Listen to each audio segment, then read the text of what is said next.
তুমি রিহার্সালে এসেই যে অ্যাক্টিং দেখাইছো আমি তখন থেকে ভয় আছি, বাট তোমার অ্যাক্টিং দেখলে আমার মাথা নষ্ট হয়ে যায়। শেষ পর্যন্ত তৃপ্তিটা পাবে না যেটা আসলে এইখানে কেন শেষ হলো বা এইভাবে কেন শেষ হলো। আই লাভ ইউ ভাইয়া। আমি ফিল্মে আবার আসবো, ডিরেক্টর কে হবে এটা রায়হান খান ছাড়া অন্য কেউ আসলে হতে পারতো না। আমার সবচেয়ে প্রিয় কো আর্টিস্ট ছিল মৌসুমী হামিদ, এটা অনেস্টলি। আর আমি সবচেয়ে বেশি ভয় ছিলাম মৌসুমী হামিদকে নিয়ে, ইভেন আমি এখনো ভয় আছি। আমাকে যখন প্রথম বলা হয়েছে যে আচ্ছা আমাদের ফিল্মের সাথে যুক্ত হচ্ছেন মৌসুমী হামিদ, আর মৌসুমী হামিদের বেশিরভাগ কাজ মানে আমার সাথে আপুর কাজ বেশি এই মুভিতে, আমি তখন নামটা শুনে অনেস্টলি আমি এত ভয় পাইছি যে তুমি এত এত এত ভালো অ্যাক্টিং করো, তুমি রিহার্সালে এসেই যে অ্যাক্টিং দেখাইছো আমি তখন থেকে ভয় আছি এখন পর্যন্ত যে আসলে এটা কি, আমি তোমার তুলনায় কিছুই করি নাই। আর আমি কতটুকু করছি এটা আসলে রায়হান ভাই আর তোমরাই জানো, বাট তোমার অ্যাক্টিং দেখলে আমার মাথা নষ্ট হয়ে যায় সত্যি। প্রথমত বিরতির পর ফেরাটা তো খুবই সুন্দর, খুবই আনন্দের। আর হ্যাঁ, অনেকটা বিরতির পর আসলে ফিরেছি, বাট যেটা বলবো আসলে আমার বিরতির পর ফেরাটা এর থেকে ভালো কিছু দিয়ে আমার মনে হয় না আমি ফিরতে পারতাম। ফার্স্ট অফ অল এটার গল্প, এটাতে আমার ক্যারেক্টার।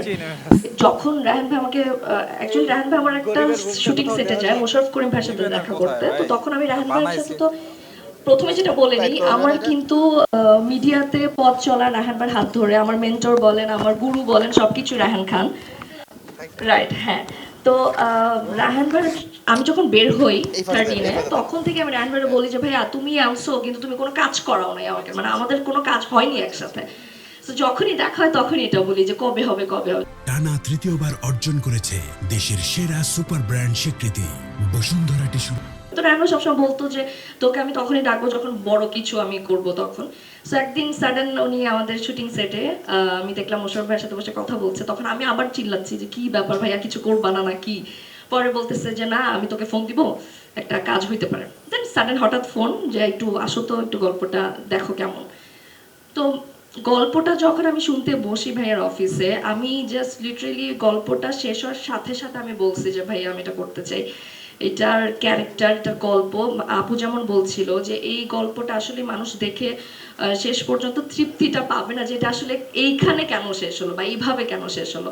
গল্পটা এত চমৎকার।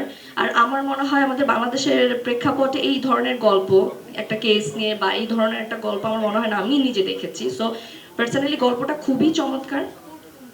হ্যাঁ, কোর্টরুম ড্রামা, এই মুভিটা আসলে আমি আমার জন্মের পর আসলে কোর্টরুম নিয়ে কোনো মুভি দেখি নাই বাংলাদেশের। সো এটা হচ্ছে ফার্স্ট। তো প্রথমত তো মুভির গল্প, সেকেন্ড আমি এই মুভিটা করতে এক পায়ে দাঁড়ানো ছিলাম বিকজ এটা ডিরেক্টর রায়হান খান। আমি জানি যে রায়হান ভাই যখন আমাকে কিছু অফার করেছে সেটা অবশ্যই আমার ভালোর জন্য। আর আমি ফিল্মে আবার আসবো, ডিরেক্টর কে হবে এটা রায়হান খান ছাড়া অন্য কেউ আসলে হতে পারতো না। সো সবকিছু মিলিয়ে আই লাভ ইউ ভাইয়া। তো সবকিছু মিলে আসলে এই জন্য হ্যাঁ বলা। আর আমি খুবই খুবই এক্সাইটেড, এত সুন্দর একটা কাজের সাথে আমি যুক্ত হতে পেরেছি। আশা করছি দর্শক খুব ভালোভাবে নেবে। বাহ, চমৎকার! ইট ওয়াজ লাভলি টকিং টু ইউ। আশা করি যে আমরা সিনেমাতেও এতটাই বেশ আনন্দ পাবো পুরো সময়টা দেখে। যদিও আমার মনে হচ্ছে যে the movie is not about entertainment, the movie is a social message. So what you see about that? না, আমি এটা বলবো না এটা সোশ্যাল মেসেজ, এটাতে এন্টারটেইনও আছে ডেফিনেটলি, যেহেতু বড় পর্দার ব্যাপার।